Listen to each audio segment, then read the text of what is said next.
What is up mga paps and welcome back. For today's video, update ko lang po kayo about sa procedure kung saan itinuro ko po sa inyo kung paano mapifix yung Gcash error na your account is on hold. I decided to make this video mga paps dahil alam ko hanggang ngayon is marami pa rin yung namomroblema about this Gcash error. And for your information mga paps, meron na pong uploaded videos about this tutorial kaso nga po may nag-iba sa procedure. So, yun din po yung isa sa mga dahilan kung bakit ginawa ko yung video na ito. And para na din po ma-update kayo. But before we continue this tutorial mga paps, kung bako pa lang sa yung channel, please do subscribe and don't forget to hit the notification bell so you will be updated for more videos like this. And without further ado, tara, simulan natin to. So ngayon mga paps, nandito po kayo sa aking screen. Ang una lang po natin gagawin is pumunta tayo sa Chrome or any browser po na available sa ating mga phone. Then search lang po natin dito yung Gcash Help Center, then go lang natin, then punta lang po tayo dito sa Gcash Help Center, then dito po sa type a keyword to find articles, click lang natin yan, then search lang po natin yung my Gcash account is on hold, then click lang po natin dito yung my Gcash account is on hold, how can I access my account.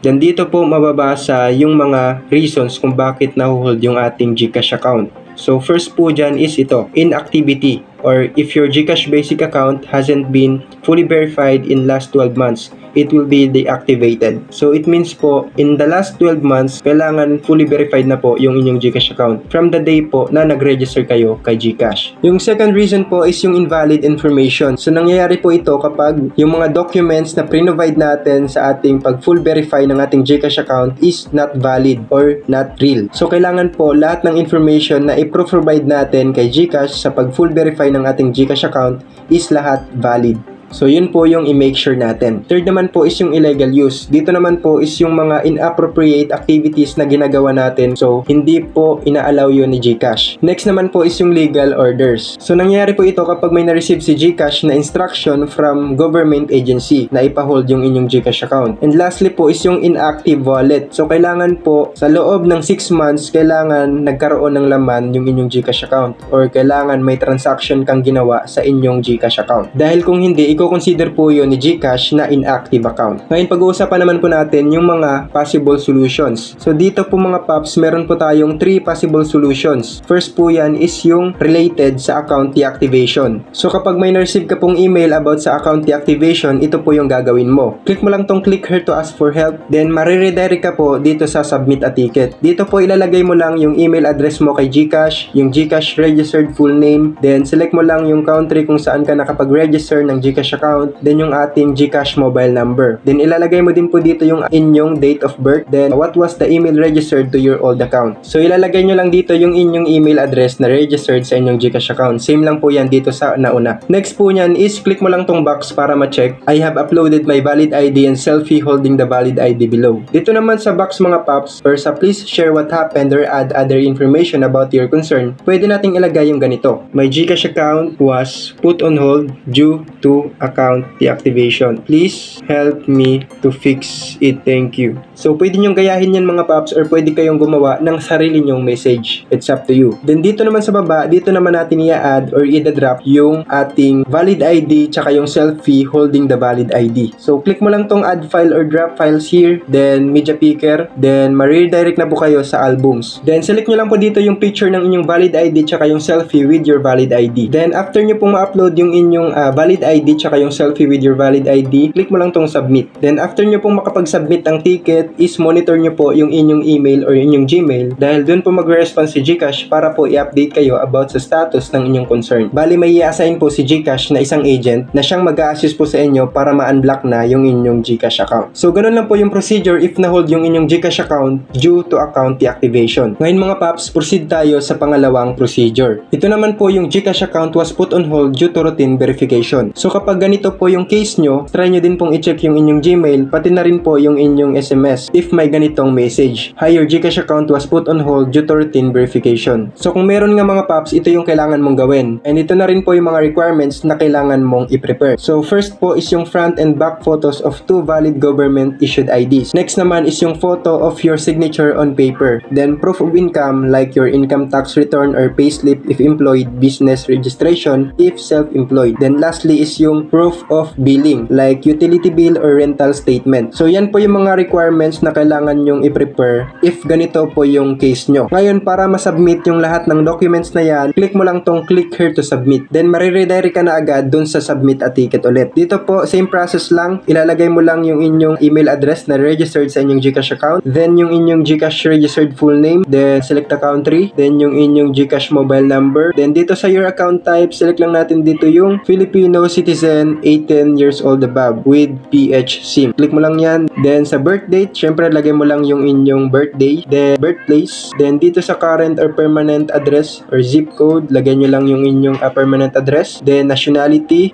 Filipino. Then government ID type or ID number. So ilagay mo lang po dito yung inyong ID number. Then source of fund, cash on hand. So pwedeng salary from employer, personal savings. So marami. Depende sa inyo mga paps. Sabihin natin to allowance. Then nature of work. So academic or pwedeng students kung student ka pa. Then are you currently employed? If yes, select your estimated monthly salary range. So ito na lang since student pa naman ako. Then do you have a business? If yes, select the estimated monthly business income. So yan, select nyo lang yung range kung magkano yung monthly income nyo. Then please provide proof of business registration. Click mo lang tong box para ma-check. Then industry type, yan, lagay nyo lang dyan. Yung industry type mga paps, related yan sa inyong work. Then please specify other sources of income. Kung wala naman, pwede mong ilagay dito yung NA or not applicable. Then are you using GCash for business purposes? So yes or no lang yan mga paps. Then dito sa commonly used GCash product, so select nyo lang dito mga paps kung ano yung GCash product na madalas nyong ginagamit. Then are you using GCash send money? Are you an OFW? So yes or no lang to mga paps. Related lang po to sa personal information nyo. Are you using remittance? No. Then dito naman sa valid ID, click mo lang tong box para ma-check. Lahat ng box mga paps, click mo lang para ma-check. Then dito sa please share what happened or add other information about your concern. So lagay nyo lang dito yung my GCash account was put on hold due to routine verification. Please help me to fix it. Thank you. So pwede nyong gayahin yan or pwede kayong gumawa ng sarili nyong message. Then dito naman sa upload a photo or attachment that can help us assist you with your concern. Dito naman natin i-add or i-drop yung mga requirement or yung mga documents na kailangan natin i-provide, which is sinabi ko na kanina. And makikita din po yan dito. Yung selfie photo, copy of signature, proof of billing, valid ID, screenshot of phone settings showing the mobile number. Yung screenshot mga paps, settings ka lang,